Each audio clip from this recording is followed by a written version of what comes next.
In today's video, I'm going to teach you how to delete fixed assets in Xero. Before we begin, a quick note.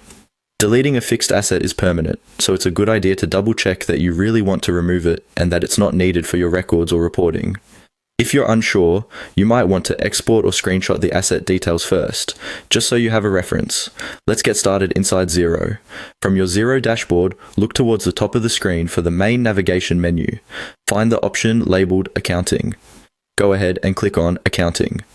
This is where Xero groups most of your financial tools, including fixed assets. Once the accounting menu opens, you'll see a list of options related to your accounts and reports. From this list, click on Fixed Assets.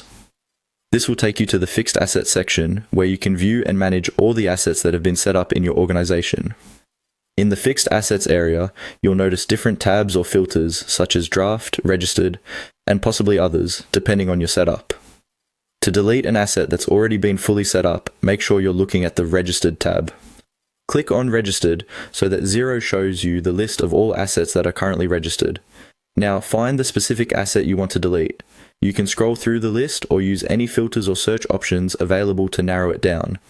Once you see the asset you want to remove, select it so that Xero opens the detailed view for that asset.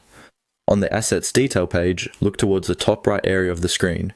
You should see an icon with 3 dots, often called the More Options menu. Click on these 3 dots to open the additional actions available for this asset. From the drop-down menu that appears, choose Delete.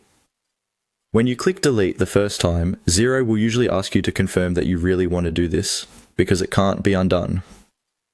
Read the confirmation message carefully to make sure you've selected the correct asset. If you're confident you want to proceed, click Delete again to confirm. Xero will then remove the asset from your registered fixed assets list, and it will no longer appear in this section. And that's it. You've successfully deleted a fixed